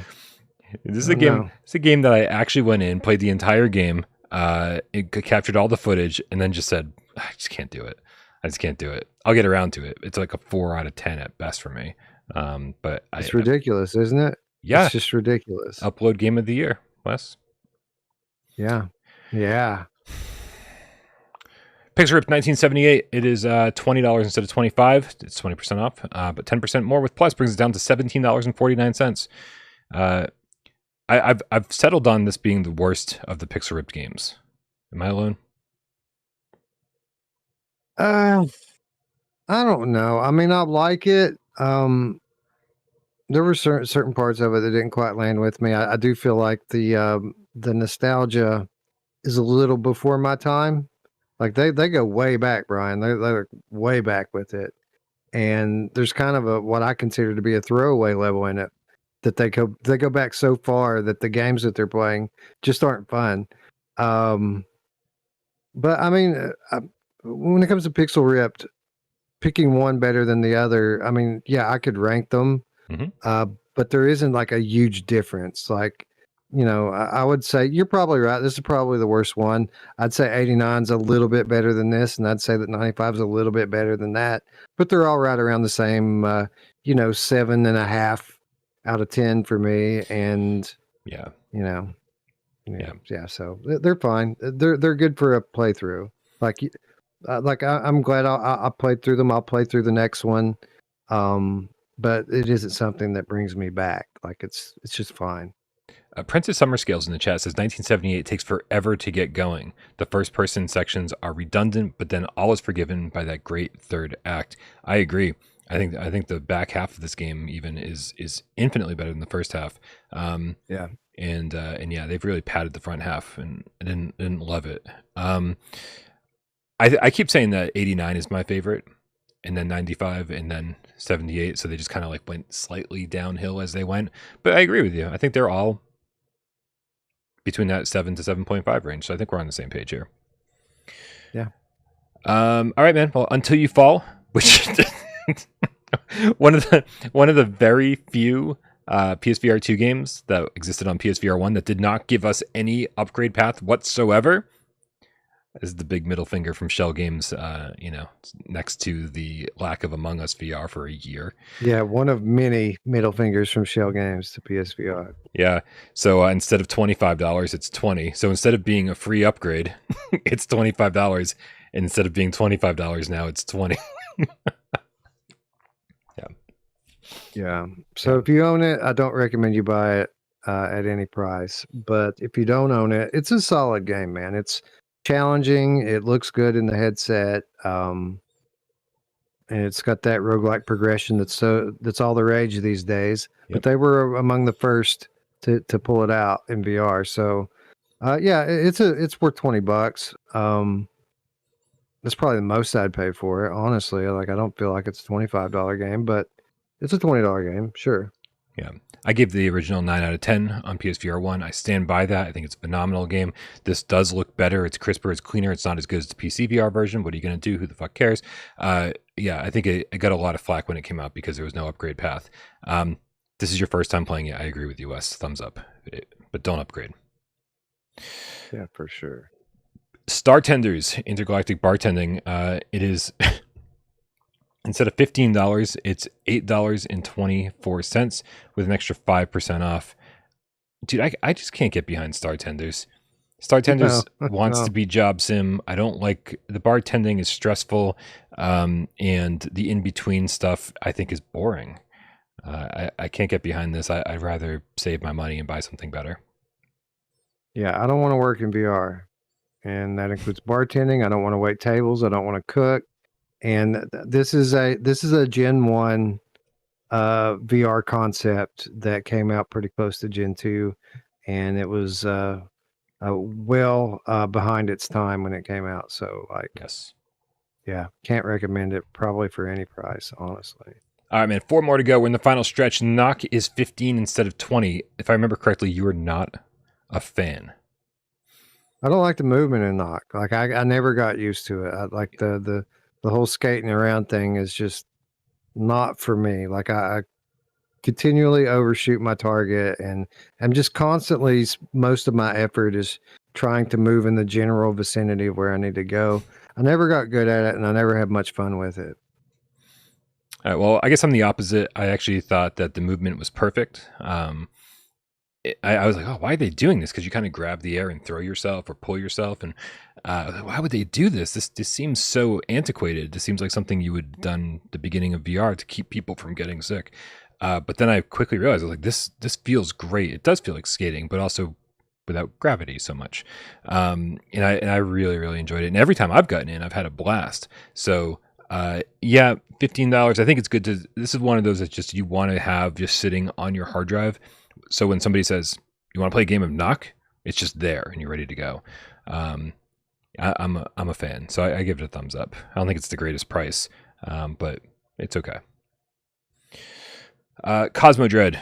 Now we're talking, because Cosmo Dread only launched at $15 to begin with, and now we're down to $11.24 and $9.74 with Plus. Huge thumbs up. Huge thumbs up. Yes, I love Cosmo Dread so fucking much. Talk to me, Wes. Yeah, agreed. This is another one of those like Runner, right? That is just ridiculously low priced with its like regular price. So to get such a substantial, like 1/3 off of the game is crazy. It's a must buy at that price. And yeah, you want something to get you warmed up for spooky month? Here you go. Cosmo Dread will do it. Yeah. So I think I've got 9 hours in Cosmo Dread at this point, and I still don't have all the blueprints. I still don't have all the audio recordings. And so if you just want to get in there and beat the game, I don't think there's a lot here for you. But I love the audio recordings. I love hearing the story. I love the random nature of it all. And I love every time I go in and realize I have to do something a little bit different than the last time in order to succeed. And it does get very difficult near the end. Does it look great? Not really. I mean, it looks like something. It looks like a Quest 2 game that they brought over to PSVR2, which isn't bad, but it just means it's not terribly special. Does it still deliver the scares? Yes, it does. I've jumped and been creeped out in that game way more than I should, based on the way that it looks. The ambient sounds, everything other than the graphics, which still not bad, just not like through the roof. Really make up for it. The monsters. The monsters are pretty scary looking, and they make up for kind of the lack of detail in the environments by keeping everything very, very, very dark. And playing it on PSVR2 really adds to that because of the OLED screens, and it's pitch black in there in some areas. You're right. The sound design is great, which I would expect nothing less from the developers of Dread Halls. So yeah, I mean, a lot of what scares you about Dread Halls is at play here, even with it being a completely different type of game. Yeah, a great game, great price. I mean, sure, there's not a lot there if you're just trying to get in and beat it. But I mean, how much needs to be there at $10? Right. You know, right. If you get your own YouTube channel, if you like to stream on Twitch, this is, I think, the perfect game to be streaming this month. Because even if you played it before, there's going to be something you didn't expect when you play it this time. And man, I actually don't agree with you, Wes. I think the monsters look kind of silly, but like almost like goofy. Like some of them do. But some of them do. Yeah. But just seeing their silhouettes off in the distance with lights flickering, like that's all you need. And knowing how dangerous they are, I think that's enough for me to be scared. And when you open the locker and Miles jumps 10 feet into the air because of what's in it, well, that's perfect for me. Brain Beats is a thing. I wish it wasn't. This is the worst Beat Saber ripoff I've ever seen in my life. It is usually $15 or $14.49. It's $10.14 with an extra 10% off for Plus. Dude, Brain Beats is bad. Bad. I'll take your word for that. Never played it, never cared to, probably never will. And yeah, that looks terrible. I had forgotten or didn't know, one or the other, that this came to PlayStation VR2. That's how much I just want to remove this from my memory. I don't remember what I gave it on the PSVR 1, but it was probably overrated if I gave it anything over a 3. It brought some interesting ideas to the table, but the execution of everything was just bad. All right, and that gives us 2MD VR Football Unleashed All-Star, which was $15, down to $11.24 with an extra 5% with Plus. I don't know, man. You tell me what you think of this one. So I haven't tried this on PlayStation VR2. I will say that I played it on other platforms, and it was a good game on other platforms. If you're a football fan and you want to get in and experience what it feels like to play football in VR, this is probably the closest thing. I mean, there is a case to be made for Pro Era based on the fact that you get to be your team and be in your stadium and all of that stuff. But in terms of like the gameplay and throwing mechanics and all of that, I think 2MD probably edges out Pro Era. $10 is not a lot of money, and it's a pretty solid game. So sure, I'll give it a thumbs up for this price. I'll give it a thumbs up if you like football. I'm not a sports fan in general, but I did like this on PSVR1. I only played it because I had to review it, and I was surprised that I liked it as much as I did. The mini games were cool. They've actually improved so much between since the PSVR1 version. Even the character models. The character models used to be like these little almost stick figures, right? That didn't animate whatsoever. Not stick figures, like little action robots figures. Yeah. Like training dummies is what they basically looked like, and they just kind of moved around and fell on top of each other, and so this was actually a huge improvement over there. Anyway, but yeah, it's not for me. But if you like football, it might be for you. So. And with that out of the way, Parrot 007, the undercover GameCast says looks like PS1 graphics. Hey, don't talk about the PS1 like that. I love the PlayStation 1. I'm just kidding. This looks like early PS2 graphics, I think. Certainly didn't have the PS2 didn't have the frame rate of this though, that's for sure. Fair.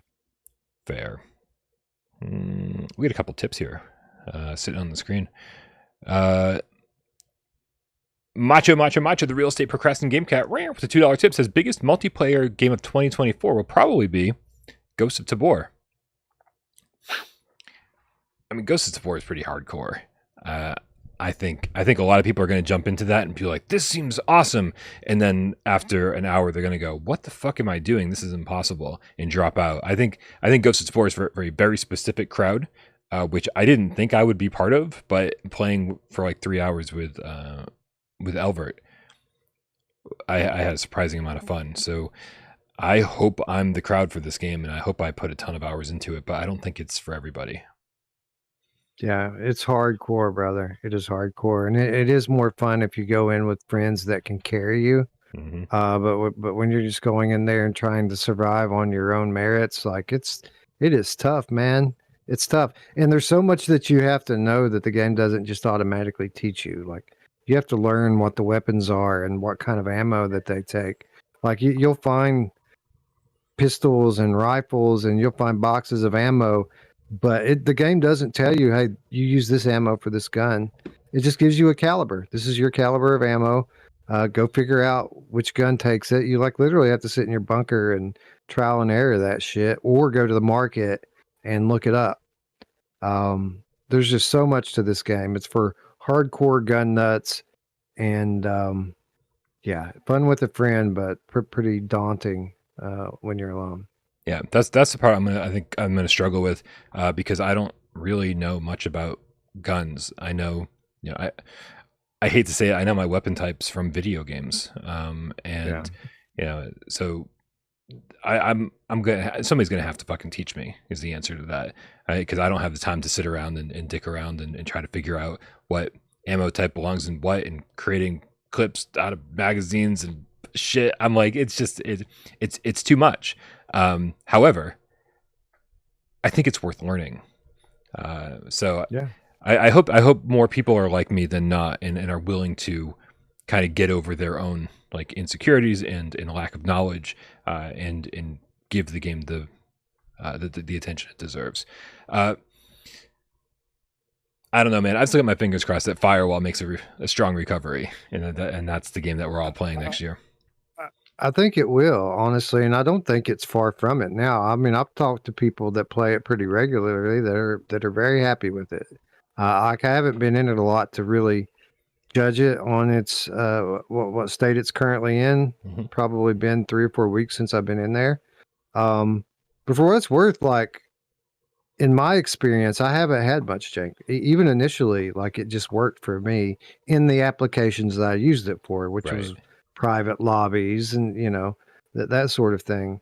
But I mean, from what I hear, it's pretty close to being okay right now. So I got to think certainly by next year, they're going to have it, running like a well-oiled machine. I would hope. Super cool video, bro, with the $2 tip says, I played runner on my stationary bike and I fell over. Yeah, I can see that. Yep, I can see that too. Runner's fast. Runner's fast, bro.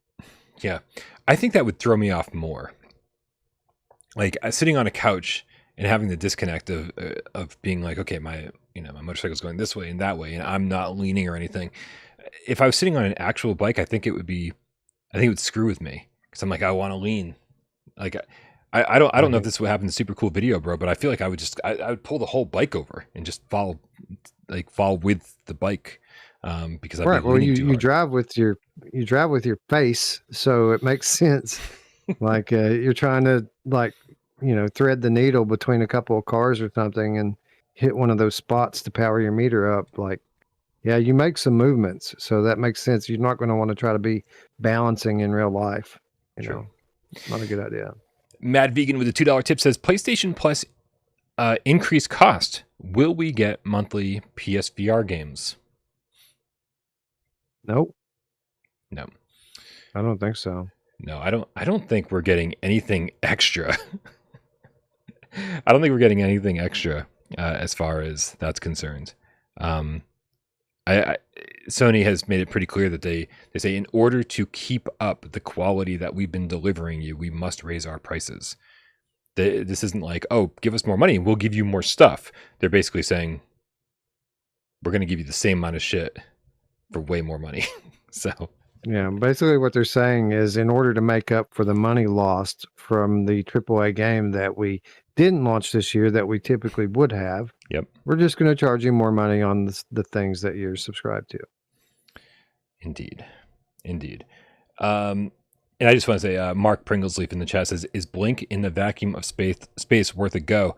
Man, I was really meaning to get back into Blink because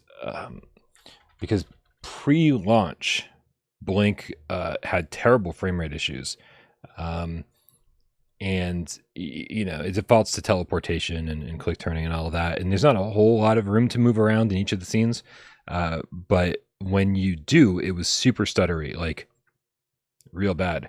And I wish that was the biggest problem that Blink in the Vacuum of Space has, but it's not. Blink in the Vacuum of Space is a terrible game. They say it's designed for people with autism, but what they mean is that it's designed for 6-year-olds with autism because it is brain dead. Like, I mean, it's insulting to people who have autism. Say, this is the game we designed for you. There's nothing about it, man. Like, I think it's going to frustrate more people than comfort people and make them feel like they're in a safe space. One of my least favorite things about VR games is when somebody, a robot or an NPC or whatever, is standing there and just talking at you ad nauseum. And this game does that so much that I was yelling at it, like, fucking enough. Like, and I'm jamming on the fucking face buttons and nothing's happening. Like, I can't skip through it. Like, I can skip through the dialogue, like the text that appears on screen, but it doesn't skip through the voiceovers. So I've already read it 10 seconds before they're done talking. And I'm like, come on. Like, it drives me up the wall. It drives me bananas. And I can't This is why I love The Walking Dead Saints and Sinners so much. Because if somebody gets long-winded in that game, you could just shoot them in the face. Including the tutorial guy. Yeah. I love it. It's such a great game. Yep. So unfortunately, I don't recommend this whether you have autism or not. That's that. I will check it out because I don't want to sit here and say, it has these frame rate issues, because it did get an update. It did get an update after launch, or after I checked it out. That might have been before launch, and so I don't know what that update fixed. However, the game still sucks, and that is a vacuum cleaner pun. Okay. Wes, let's play some 20 questions. You have a game picked out? Let's go. I do. Nice. All right, you guys, I need all the help I can possibly get in the chat because I'm terrible at this. You and I, all of you out there, the 444 people watching, we only have 6 minutes and 20 yes or no questions to figure out what PSVR 2 game, Planet Schlorping. We're going to talk about this after the game. We're going to figure out what PSVR 1 or PSVR 2 game Wes is thinking of. I'm going to make my little yes and no chart here on my notepad file and bring up the timer. All right, Wes, you ready? I am ready. All right, well, I'm only as ready as I'm ever going to be, which is not ready. So on my mark, get Des, go. Did we talk about this game or even mention this game on today's show? I don't think so, no. Damn it. That leaves way too many games. Was this on PSVR 1? No. Okay, so PSVR 2 only, guys. Is this also on Quest? No. Damn it. I was trying not to waste questions, and instead I think I wasted a question. So it's not on Quest, which eliminates, a decent number of games because we only have Quest 2 ports over here. Right. So that's nothing left, right? Is it also on Steam? No. Okay, so we're going to run with exclusive here because I can't think of other headsets that a game might appear on. 5-port exclusive. Right? Oh, man. We've exceeded my knowledge on... Yeah. McManus007 says, "Is it autism safe?" Don't answer that question. Okay, so we know that it's known for being a PSVR 2 probably only game. Do you do a lot of shooting in this game? Yeah. Okay, now we got to narrow that down. Thank you, AW. Is it guns that we're shooting? Yes. Okay. Guns. Ooh, I like that. Has this developer... You said this game isn't on PSVR 1. Has this developer made PSVR 1 games? Yeah. I'll say yes. Okay, he hesitated, which makes me a little bit scared because I was going to go down the Synapse route with you, Silver Nexus.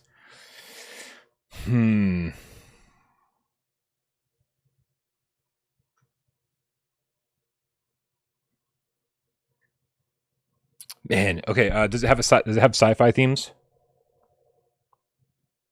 Yes. All right, good call, Bitjello boy, the jiggly gamer cat. Okay, sci-fi. I mean, I would say yes. I would say yes. Yeah. Okay.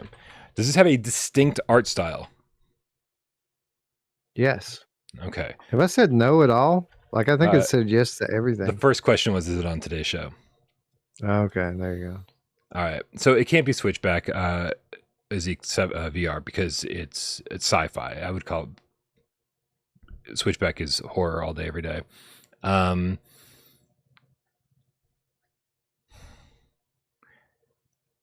Okay, is this developed by Endreams? Yes, it is. So you trying to throw me off? Are you AJing the fuck out of this? And I might be 99% sure that Endreams has only released one game on PSVR 2, no PSVR 1 upgrades, which it wasn't on PSVR 1 anyway. This has to be Synapse. Is this Synapse, Wes? This is Synapse. Well done. Silver Nexus called this shit out like quick. Wow. Yeah. So congratulations. Good job, everyone. This is Synapse. That's true. Donorama Pajama says, "I told you, Brian, he was bluffing." Well, I'm not good at reading people because you know what? I trust people, especially my friends. I don't expect my friends to try to stab me in the back. We're gonna have so much fun in Among Us, Brian. when it finally comes to PlayStation VR2. Dude, yeah, if it ever does come, we'll just play Spaceship Imposter VR Among Game instead, and and Right. you will quickly find out what a terrible liar I am. I can't lie without laughing, so I laughed while There's I a lot said of that, that so maybe going that's on a in there lie too. typically. Yeah. Yeah, there's a lot of that going on typically in that game. Getting back to Blink in the vacuum of space, Planet Schlorpian with a $5 tip says, I have autism and I hate it being quoted, quote, marketed towards us. Most of us are functioning enough to play both VR and flat screen games with no issues. Yeah. It's also, it's so childlike in nature and so dumbed down from a gameplay perspective that like I really have a problem with Blink saying that as well. I know plenty of people who have autism. I know plenty of people on the spectrum, and I think I know Venser. It's ridiculous, and I just don't. They probably should have said for people with severe autism, who have problems playing other games, which now, Wes, is very confusing because now VR is still a very niche market, and now you've released a game. I'm blaming this on you, Wes. You've released a game. Yes, you. I didn't release that garbage. For a VR market, which is already niche, and then on top of that, you're saying it's marketed toward people with autism, but it's not marketed toward people with autism. It's marketed to people with severe autism, and need like this safe place they can revert to if necessary. And so, how big is that market? There's like 7 people who probably fall into that category. Right. It's really strange. But you know what sometimes happens, and you see this a lot more in like PC, the PC Wild West, is you'll have developers that kind of start out developing a gamer application as a therapeutic tool. Like initial funding will come from a university or some kind of foundation. They'll start working on something that they consider to be medically beneficial to someone, and then they'll lose funding or something to that nature. And they've already got so much work in that they decide to just finish it on out and release it on a normal gaming platform. I can't say whether or not that's what happened here, but it's not atypical. There's actually a lot going on in the field of medical VR therapy, and this could be just a byproduct of that. Yeah. It's a shame. The developers were in touch with me and they were saying, any exposure would be good exposure for us. And I was like, I don't think that's the case. You don't know my feelings on this. I don't think this is good exposure at all. So sadly, I don't think this came together the way they wanted it to, or the way they expected it to. And if it did, then I don't really see them making another game. It's sad. Macho, the real estate procrastinating game cat, right with the $5 tip, says game of the GOT, Game of Thrones is for me. What's GOT is for me? Maybe Game of Thrones. No, there's something else. Ghost of Tabor. Ghost of Tabor. Yeah. He was the one who tipped about Ghost of Tabor earlier. 1 and 1 does make 2, Brian. Ghost of Tabor is for me. I want military sim games in my VR. That's what I bought VR for. Realism and immersion. Please show Gunman Contracts standalone for chat out 24. Gunman Contracts. So what he's referring to here, Brian, is one of the more popular Half-Life Alyx mods that came out. It's kind of like a John Wick style extraction shooter that got so popular that the developer kind of just broke off and is now developing it as a standalone game, not just a mod, but an actual game out of Gunman Contracts. I don't know that it's coming to any kind of standalone, so I don't know what that's what that comment's about, but it is coming to PCVR. Hopefully sometime next year. Nice. Planet Schlorpian with a $2 tip says, to be honest, Trip VR is better for you if you're ASD. I didn't play Trip. I didn't play it on Quest. I didn't play it on So PSVR1. Didn't play it on PSVR2. $50-$60 on PSVR, something like that. Yeah, because they removed the subscription fee, and so Yeah, it's usually free to play, with a subscription, so not free. it's a meditation app. They just updated it for Quest 3, so now you can bring the trippy visuals into your room with you as you meditate in VR. I had a strange experience with those developers. I asked them. I said, first of all, it was impossible to get in touch with them. And then when I finally did, I said, hey, listen, like there's a lot of PSVR2 games, but people have been asking me on my channel about Trip and whether it's worth the money. I was like, so if you're able to, hook me up with a review key, I'd like to check it out and let those people know. But in my head, I was like, if they don't give me a key, there are a million other games that should take priority over this. I think Kayak should take priority over this. Demio should take priority over this. Light Brigade should take priority over this. These are games that, they're really good, and I think people would enjoy. That we need to get the word out about. And so we went on this long journey through through chats, through emails, and they were like, oh yeah, it seems like they're really interested in you covering our game. And I was like, great, wonderful, send the key when you're ready. And then 2 weeks later, nothing. And I messaged them. I was like, is there any movement on this? And they said, and they were like, oh yeah, we'll get back to you. And then they never got back to me. And I was like, well, listen, I'm like, I'm sorry. I think the time to cover Trip has moved on. We've moved on from that. And so, so my apologies to anyone who was curious about it. But Planet Schlorpian is saying, giving his own recommendation in this particular field, at least. Yeah, I'm not above asking for keys. Obviously, I'm not going to beg or take a bar exam to get one. You know what I mean? Sometimes it feels like that for some of these guys. They act like they're, interviewing you for a job or something so that they can give you a $20 key, so that you can give them publicity. I don't get it. It's weird. Yeah, that one was strange to me. And I never want to come across as the person who said, well, I'm not going to cover your game if you don't give me a review key. I've bought so many VR games over the last 7, 8 years, whatever it's been. And I will continue to, but there is a hierarchy of games that I think need coverage.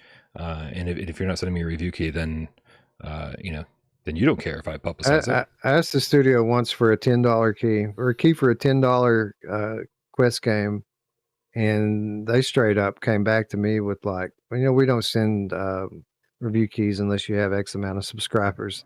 I mean, okay, but at least they're honest. At least they just say straight up, no, we're absolutely, this is our threshold. Well, that's true. That's better than not saying anything at all. That I can't stand. That's a pet giving you the runaround or something.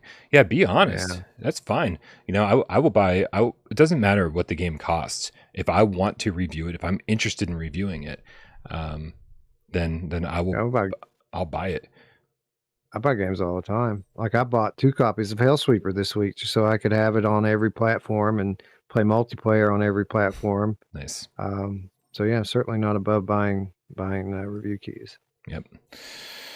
All right, man. I think it's time to call it quits. This has been a fun little episode.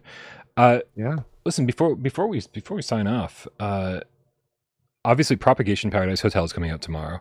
I'm going to have a very divisive Gazzlers review along with a Propagation review coming out in the next 12 hours. Both of those will be out soon. Gazzlers is good. Don't listen to him. It's good. It's fun. It's addictive. Even he played it for 12 hours by his own admission. 12 hours. Yep. It was a combination of imposter syndrome and Stockholm syndrome. That's what caused me to play for 12 hours straight. So obviously, there were some cool horror games that are on sale that you should check out if you're trying to kick off the holiday season here. I keep saying holiday season. I hope people understand that I'm talking about Halloween. But where are we at with? I'm just bringing up the release calendar here real quick. All right, so that brings us to what next week is the 16th through the 20th. So next week is Tennis on Court in the 7th Guest. Yeah. Wow.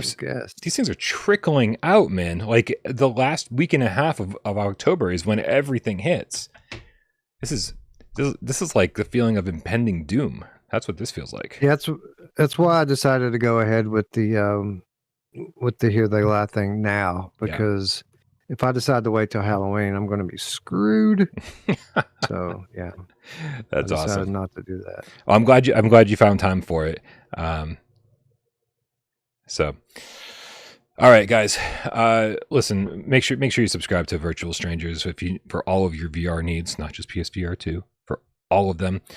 Quick shout out to the people who make my life easier: Rypop, all of my mods, Sci-Fi Game Cat Henry, everybody who supports the channel financially here by being a member and over on patreon.com/withoutprogames. Love you guys so very much. Everyone who tips during the show, let me know if you like the new setup with just a tip showing up on the screen here. I really want to make sure that when people donate, like their tip gets highlighted, doesn't just fly off the screen in seconds. These are the people who deserve to be front and center. Let me know. You guys are awesome. Thank you for keeping the channel alive, my dream alive, the pizza coming. It means so much to me. The lights being on is a real benefit, I think. Thank you, everybody else. Everyone who shoots the shit during the show, helps me during 20 questions, keeps us entertained while we try to keep you entertained, and everyone who sits back and watches the show and doesn't say a goddamn word. We know you're out there, and we love you just as much. Happy Wednesday, Wes. Happy Wednesday, Brian. Happy Wednesday, cats. See you Friday. Later.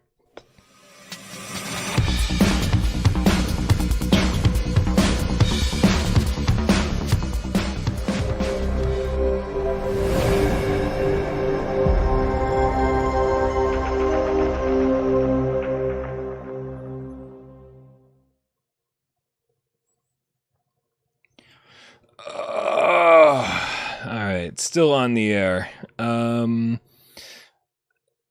gotta finish the other half of The Nun 2 tonight, I think. I haven't seen The Nun 1, I don't think.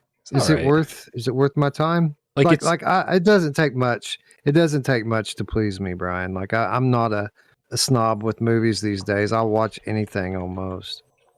Yeah, I think it's worth your time. I mean, if you have the same standards for movies that you do for horror, like janky horror video games, then I think The Nun will fit right in there. I don't know if The Nun 2 fits right in there well, but I will certainly try to finish it. Let me recommend this though. Did you see The Conjuring 2? The Conjuring 2? The second one. I think I did. That's not the most recent one, right? Like no, that's one of the third one is The Devil Made Me Do It, which was I think I saw 2. I did not see anything after that though. The story in 2, obviously all the Conjuring movies are based on Ed and Lorraine Warren's own, supernatural investigations, and so the story that The Conjuring 2 tells is the same as this miniseries that you can get on Amazon Prime right now, from 2015 called The Enfield Haunting.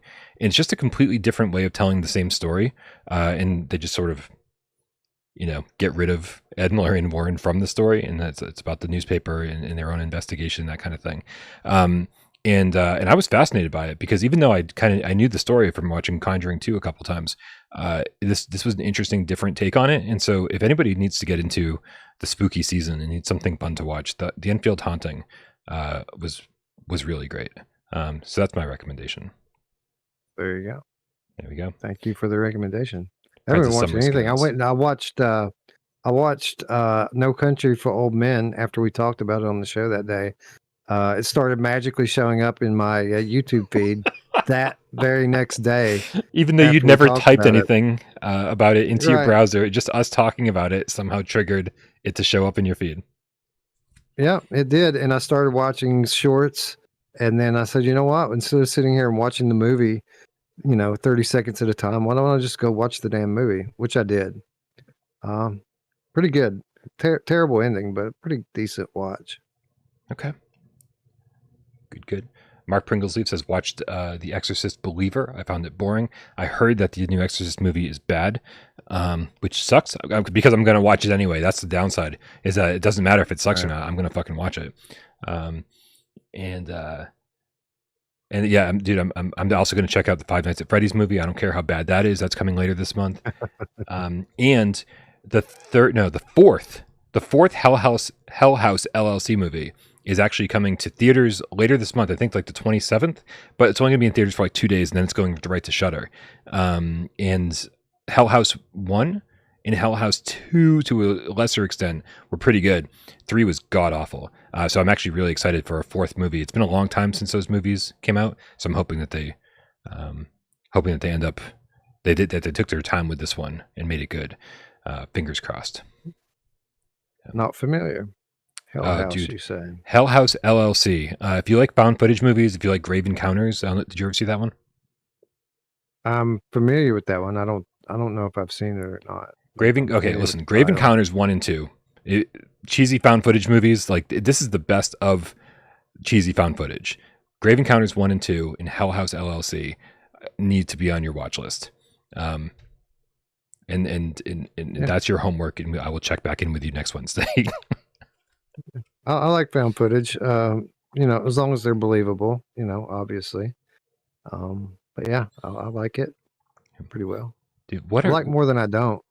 What are 300 of you still doing here? This is supposed to be just me and Wes talking. Like you guys